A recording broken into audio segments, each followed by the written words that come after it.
আচ্ছা, তো দেখো, প্রথমে আমরা দশমিক থেকে আমরা বাইনারিতে কনভার্ট করব। তো এর জন্য তোমাদের যেটা করতে হবে সেটা হচ্ছে হোম মেনুতে প্রেস করবে। প্রেস করার পরে যদি তোমরা নিচে যাও, তো নিচে এখানে বেসেন দেখতে পাবে। তো এই বেসেনে প্রেস করার পরে দেখো এখানে আছে কি, ডেসিমেল লেখা আছে, ঠিক আছে। তো এখানে তোমরা ফরম্যাট আছে, ফরম্যাটে প্রেস করে তোমরা এগুলো চেঞ্জ করতে পারবে ফরম্যাট আর কি। তো যেহেতু আমরা ডেসিমেল থেকে বাইনারিতে নেব, সেজন্য আমরা যদি ডেসিমেলের ফরম্যাটটাকে চেঞ্জ করি, চেঞ্জ করার পরে যে এখানে লেখা আছে 5, 6, 7, এগুলো যদি আমরা এখন ক্যালকুলেটারে ইনপুট করি, দেখো কীভাবে ইনপুট করতে হয়।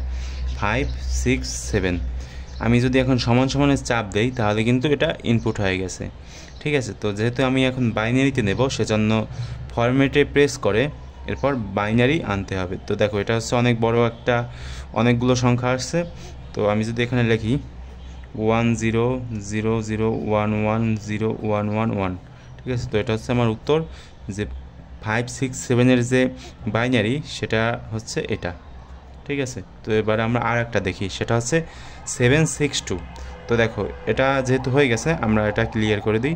তো ক্লিয়ার করে দেওয়ার পরে আমরা যদি আবার ডেসিমেলে নিই, ডেসিমেলে নেওয়ার পরে এখানে কি আছে, 7, 6, 2 সমান সমানের চাপ দিলে এরপর এটা ইনপুট হয়ে যাবে।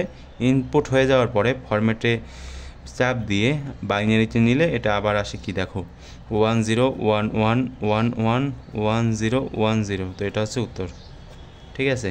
তো এটা হচ্ছে আমার দশমিক থেকে বাইনারি। তো এখন আমরা দেখব যে বাইনারি থেকে কিভাবে দশমিকে নেওয়া যায়।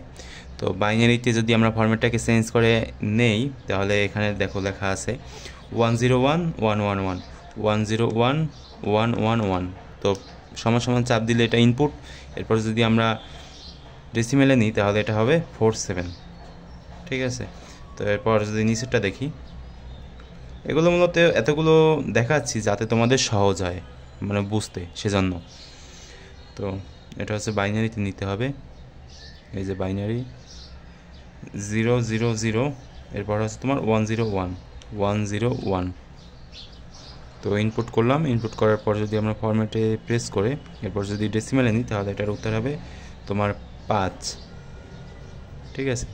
তো এখন দেখো তোমরা অন্য একটা জিনিস এখন শিখে রাখতে পারো, ডেসিমেল যোগ বিয়োগ করবে সেটা। তো ডেসিমেল যদি তোমরা যোগ বিয়োগ করে, দেখো তোমরা তোমরা যেটা করবে সেটা হচ্ছে এই যে ফরম্যাটে প্রেস করে ডেসিমেল আনবে, আনার পরে তারপর মনে করো যে তোমরা কি যোগ করবে, এই যে 5 6 7 আমি ইনপুট করলাম, 5 6 7 ইনপুট করে যদি প্লাস দিয়ে আমি 7 6 2 লিখি, 7 6 2। তো এখন যদি আমি সমান সমানে প্রেস করি তাহলে এটার যে যোগফল সেটা কিন্তু বের হয়ে যাবে 1329, এটা হচ্ছে তোমার যোগফল। তো এরকমভাবে তোমার যা ইচ্ছে তুমি সেগুলো যোগ বিয়োগ তোমার যা ইচ্ছে সেগুলো তুমি করতে পারবে, ঠিক আছে। তো এখানে এই যে তোমার সংখ্যা পদ্ধতির যে রূপান্তর সেগুলো প্রায় সবগুলোই একই রকম, যেগুলো কিনা তুমি যদি বাসায় বসে একটু প্র্যাকটিস করো বা তুমি যদি একটু দেখো তোমার ইচ্ছে মতো, তাহলে তুমি খুব সহজেই শিখে ফেলতে পারবে 1329, ঠিক আছে। তো এরকমভাবে তোমরা যোগ বিয়োগ করে দেখতে পারো। আর একটা কথা, তোমরা হচ্ছে দশমিক দিয়ে একবারে ডাইরেক্ট কিন্তু তোমরা কী করতে পারবে না বলো তো, যোগ বিয়োগ করতে পারবে না বা কনভার্ট করতে পারবে না। তো দশমিক দিয়ে কীভাবে কী করতে হয় সেটারও একটা সিস্টেম আছে, তো যেগুলো কিনা আমি পরবর্তীতে আপলোড করব সেই ভিডিওগুলো। তো আজকে এই পর্যন্তই, ওকে।